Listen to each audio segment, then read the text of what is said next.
ദൂരെ ഒരു കാട്ടിൽ ഒരു മൂങ്ങയും ഒരു മുയലും ഉണ്ടായിരുന്നു. അവർ രണ്ടുപേരും നല്ല സുഹൃത്തുക്കളായിരുന്നു.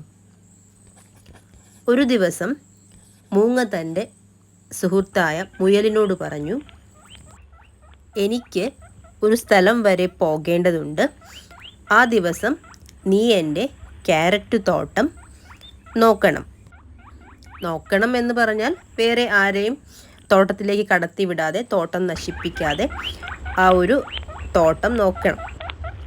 അത് കേട്ടപ്പോൾ മുയൽ ഉടനടി പറഞ്ഞു, അതിനെന്താ, ഞാൻ നോക്കാലോ, മൂങ്ങ പോയിട്ട് വന്നോളൂ. മുയലിൻ്റെ ആ മറുപടി കേട്ട് മൂങ്ങയ്ക്ക് വളരെ സന്തോഷമായി. മൂങ്ങ പറഞ്ഞത് പ്രകാരം മൂങ്ങയുടെ യാത്രയ്ക്കായിട്ട് ഒരുങ്ങി. അങ്ങനെ മൂങ്ങ യാത്രയാവുകയും ചെയ്തു. എന്നാൽ നമ്മുടെ മുയലിൻ്റെ മറ്റു സുഹൃത്തുക്കളുമായി കളിക്കുന്നതിനിടയിൽ മൂങ്ങ തൻ്റെ തോട്ടം നോക്കാനായി പറഞ്ഞത് മറന്നുപോയി.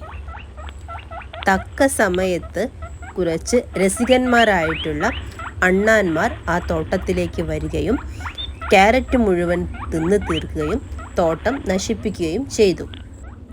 ഇതൊന്നും മുയൽ അറിഞ്ഞതേയില്ല.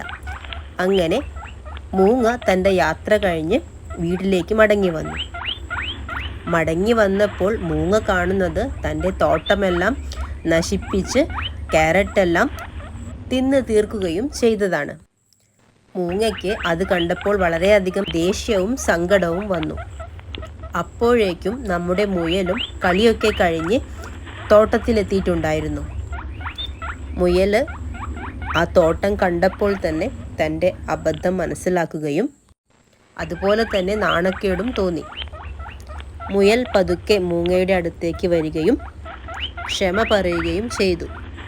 അപ്പോൾ മൂങ്ങ മുയലിനോട് പറഞ്ഞു, എനിക്ക് മനസ്സിലാക്കാം നിനക്കൊരു അബദ്ധം പറ്റിയെന്ന്. പക്ഷേ നമ്മൾ ഒരാളോട് ഒരു കാര്യം പ്രോമിസ് ചെയ്യും, ആ ജോലി ഭംഗിയായി ചെയ്തു തീർക്കുക എന്നുള്ളത് നമ്മളുടെ ഉത്തരവാദിത്വമാണ്. ഇനി ഇങ്ങനെ ആവർത്തിക്കരുതെന്ന്. മുയലും അപ്പോൾ മൂങ്ങയോട് പറഞ്ഞു, ഇല്ല, ഞാനിതൊരിക്കലും ആവർത്തിക്കില്ല. ഇനി അങ്ങോട്ട് ഞാനൊരു പ്രോമിസ് പറയുകയാണെങ്കിൽ അതെൻ്റെ പൂർണ്ണ ഉത്തരവാദിത്തമായിട്ട് ഞാൻ ഏറ്റെടുത്ത് ചെയ്യുകയും ചെയ്യും. അന്നു മുതൽ മുയൽ മൂങ്ങയുടെ തോട്ടം നല്ല രീതിയിൽ പരിപാലിക്കുകയും മൂങ്ങയ്ക്ക് എന്താവശ്യത്തിനും തോട്ടത്തിൽ സഹായിക്കുകയും ചെയ്തു. അതുപോലെ തന്നെ അവർ നല്ല സുഹൃത്തുക്കളായി തുടരുകയും ചെയ്തു.